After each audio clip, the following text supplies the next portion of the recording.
They say a single moment can change your entire life.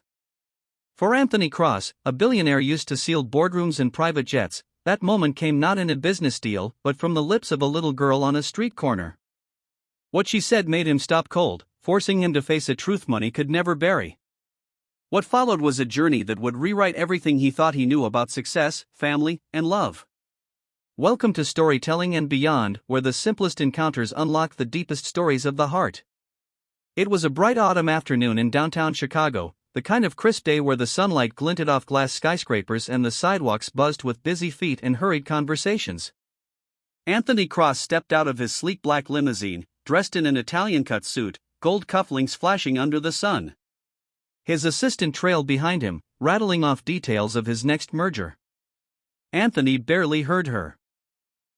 His attention was fixed on his phone as he typed out a cold message to a potential investor. Deals. Numbers. Control. That's what life had become, a perfectly structured empire of his own design. Until he heard a voice, small, hesitant, almost lost beneath the noise of the city. Candy for $1, sir? He didn't look up at first. People often tried to pitch him things, mostly business, sometimes pity. He was about to wave it off when something in the tone stopped him. He looked down. There, standing near the brick wall of an old department store, was a little girl no older than 9 or 10. She wore a pink hoodie 2 sizes too big, the sleeves covering her hands. Her tray of candy bars was neatly arranged, though her shoes looked worn and oversized, as if they were someone else's before hers. Her hair was pulled back in a ponytail with a frayed elastic band. Anthony's face didn't change. He was used to seeing need and brushing past it. He reached into his pocket and pulled out $1, placing it lightly on her tray. "Keep the candy," he said, already turning away. But then her voice came again, softer this time, almost like a memory. "You look just like my daddy, before he left."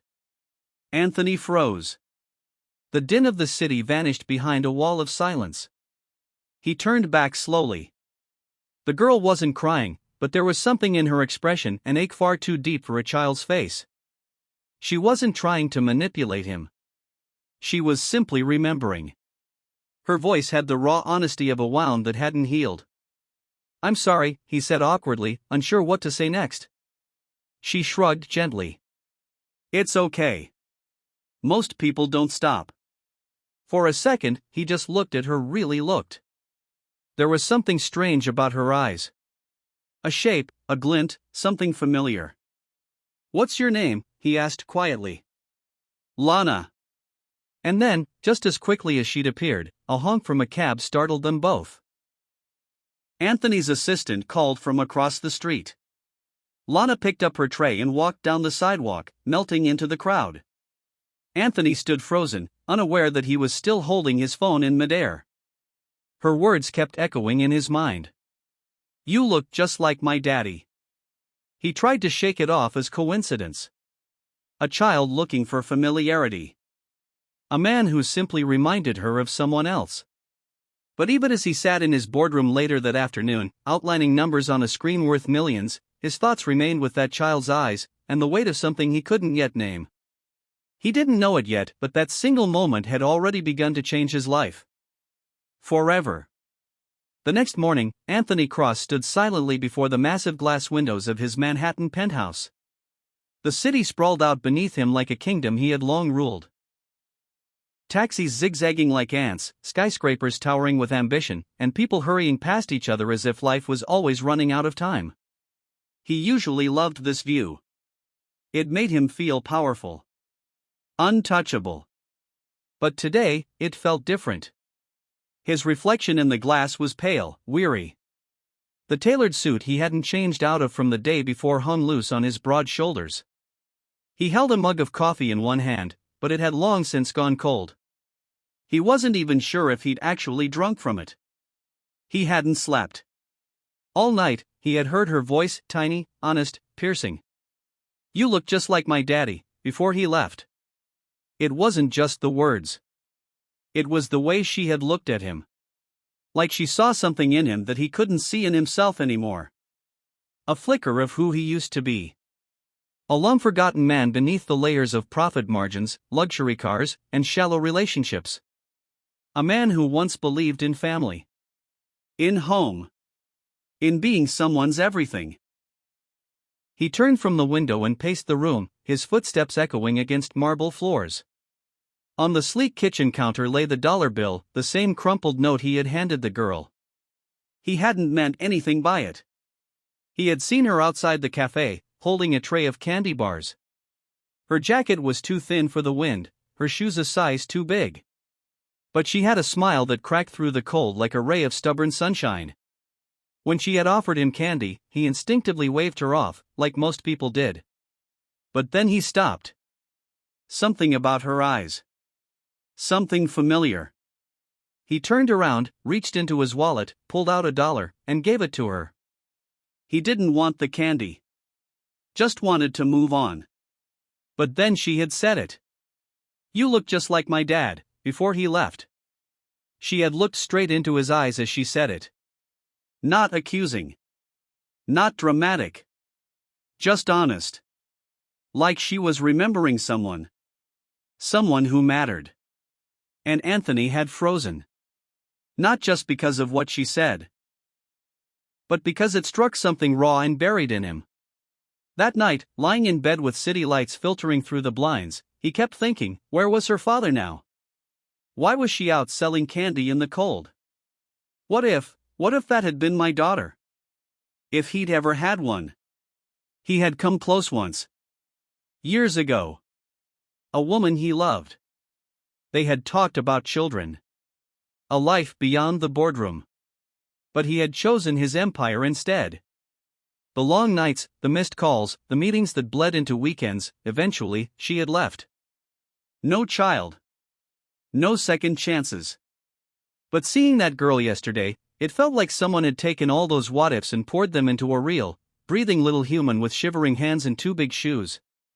Anthony ran his hand through his hair and sighed. He had to find her again. He opened his laptop and pulled up the cafe's address, then called his driver. "Cancel all my meetings.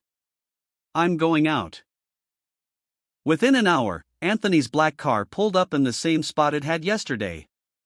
The sidewalk bustled with early shoppers and people on lunch breaks. He stepped out, scanning the area. The candy tray was gone. His eyes darted from face to face: young men selling newspapers, a saxophonist playing under a scaffolding, a woman walking her dog. But no little girl. He approached the cafe, where the barista recognized him instantly. "Excuse me," Anthony said, "there was a girl selling candy here yesterday." "Maybe 10, 11? Big eyes." "She said I look like her dad." The barista thought for a moment, then nodded. "Yeah, I remember her. Sweet kid. Comes by sometimes. Doesn't say much. Think her name's Lily. She walks here from. I think it's the shelter near 9th Street. Anthony's heart twisted. A shelter? Something inside him shifted like tectonic plates. "Thank you," he said quietly, and turned back toward the car. As they drove to the shelter, memories flooded his mind. His own childhood, not so far removed from hardship. His mother had worked 3 jobs. He remembered what it was like to come home to empty cupboards and dim lights, and a mother too tired to talk but still determined to smile. He had promised himself he'd never be poor again. Never let the world see him weak. And he had kept that promise. But in doing so, had he also forgotten the kind of man he once wanted to be? The car stopped in front of a rundown building with peeling paint and a sign that read Hope Haven Shelter. Children played near the fence with worn-out toys. A tired-looking woman sat on the steps, watching them. Anthony stepped out of the car, a nervous energy in his chest he hadn't felt in years. He asked the woman about Lily. She hesitated, studying him warily. She didn't know who he was, just a rich man in an expensive coat showing up unannounced. "Why are you looking for her?" she asked, folding her arms. I just need to see her again. I think she reminded me of something I lost." The woman's expression softened slightly. "She might be inside. I'll check." A few moments later, the door creaked open and there she was. Lily. Same jacket. Same shoes. But today, she looked surprised. And maybe, just maybe, a little hopeful. Anthony knelt in front of her, leveling their eyes. I wanted to thank you, he said, his voice catching. You reminded me of someone very important, someone I forgot how to be. Lily blinked. I just sold you candy. He smiled. No, you gave me something I didn't know I needed. They stood there for a long moment, an unlikely pair in the middle of a cold world. And for the first time in years, Anthony Cross felt human again. The sun had begun its slow descent behind the city skyline, casting an amber hue across the shelter's worn-out brick walls. Anthony found himself seated on a wooden bench beside Lily, watching her as she shared pieces of a chocolate bar with two other children. Their giggles were innocent, their joy unshaped by circumstance, as if life hadn't handed them anything less than perfect. But he knew better. He had asked to speak with the shelter's supervisor earlier, Ms. Rodriguez, a sturdy woman with eyes that had seen both the worst and best of humanity. After initial suspicion, she had warmed up to him, especially after learning he wasn't there for charity PR or a tax write-off. He had asked about Lily, and what he learned sent a quiet tremble through him. Lily's mother had passed away from cancer 2 years ago. No next of kin. No one had come for her. The system had shuffled her through foster homes until she eventually ended up here. She'd been in and out of the shelter ever since, often returning from families that couldn't handle her silence. Her caseworker had stopped trying to find permanent placement. Lily, they said, was a sweet but emotionally closed child. One of those who fell through the cracks, expected to survive on scraps of state concern and occasional hot meals. Anthony couldn't speak when he heard it all. His throat tightened with guilt, not just for Lily, but for every time he had walked past children like her in his busy, self-important world. And now, here she was, sitting next to him as if it were the most normal thing. She looked up suddenly and held out a piece of chocolate. For you, she said. He smiled. Thank you, Lily. You don't like chocolate, do you? She asked, watching his face carefully. Anthony chuckled softly. I like it more than you think. Everyone pretends they don't, she muttered. They say they're on diets or too busy. But candy makes things better sometimes. He looked at her, really looked, and felt something shift inside him. The way she spoke. The way she observed people. There was an old soul behind that tiny face, shaped not by age but by survival. Then she asked him something unexpected. Do you have a daughter? Anthony froze. No, he said gently. I don't. I almost did once. But I made some mistakes. She never came to be. Lily didn't say anything right away. She just nodded and looked away toward the setting sun. Sometimes I pretend someone's going to come for me. Like, someone forgot me but then remembers. And then they come back. Anthony's heart cracked in a place it hadn't for decades. Lily, he said carefully, what would you do if someone did remember you? If someone came back? She looked at him with eyes too wise for her age. I'd ask them why it took so long. But I'd still be happy. Tears burned at the edges of his eyes. He didn't know how to say what he was feeling. That he wished he could go back in time. That he wished he had chosen differently. That somehow, in the most unexpected corner of the city, he had found a little girl who was showing him the man he still had the chance to be. He reached into his coat pocket and pulled out a small velvet pouch. He hadn't planned to give it away. It was just something he carried, a habit. A gold pendant his mother had once given him. On one side, it read, "Do good quietly." On the other, his initials, AC. He placed it in her hand. She looked at it, confused. It was from my mom, he said. I want you to keep it. It reminded me of something important. And now it reminds me of you. Lily turned the pendant in her fingers carefully, like it was fragile. Why me? Because you reminded me of who I was, and maybe who I can be again. A quiet moment passed between them. Somewhere behind them, the shelter doors creaked open, and Ms. Rodriguez's voice called, "Dinner time, kids." The other children jumped up and ran toward the door.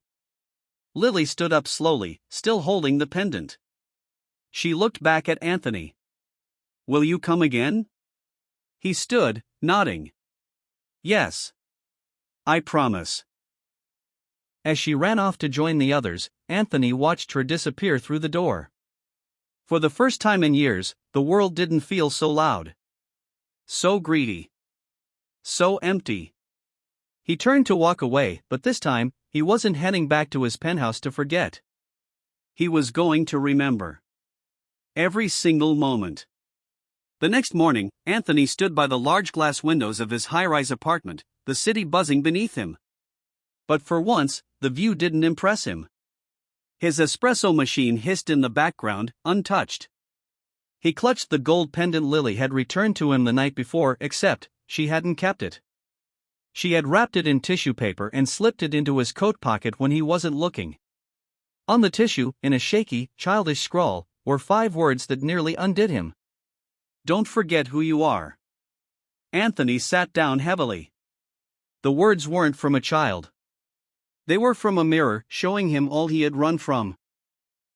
He thought of Lily's eyes, her resilience, her quiet acceptance of abandonment. And he thought of himself. Of how he had once been the boy on the curb, trying to sell his worth to a world that sped past. He stood suddenly, driven by something he hadn't felt in years. Purpose. He called his assistant. "Cancel everything on my calendar today." "But sir." "Everything." That same afternoon, he returned to the shelter. Ms. Rodriguez was shocked to see him. More shocked when he handed her a thick envelope. "That's a donation," he said. "But I want more than that. I want to help run a program, mentorship, education, housing. Something sustainable." Her eyes widened. "Why the sudden change of heart, Mr. Carter?" Anthony glanced toward the back, where Lily sat braiding another girl's hair. She looked up and smiled when she saw him. His heart softened. "Because someone reminded me what real wealth is." But that wasn't all. Over the following weeks, Anthony's visits became regular. He and Lily would walk to the park, read books, talk about dreams. Slowly, she came alive. Teachers reported her grades improving, her behavior softening, her eyes shining again. One chilly afternoon, Anthony brought a surprise, a folded paper with legal documents inside. "Would you like to come live with me?" he asked gently, kneeling beside her. "Only if you want to. No pressure." Lily blinked. "Like, as a family?" He nodded, voice thick. "If you'll have me." Tears welled in her eyes. She threw her arms around his neck, and in that moment, the hole in both their hearts began to mend. Anthony didn't just adopt a child. He became a father to the child he never had and the man he thought he'd lost. Years later, Lily would stand on a stage as a Harvard graduate, valedictorian, and talk about a man who gave her $1, then gave her a world. And Anthony, sitting in the front row, would clutch the same gold pendant in his hand, its engraving more alive than ever. "Do good quietly." Because the world didn't need to hear about it. But one heart did. And that made all the difference. Thank you for watching this story on Storytelling and Beyond.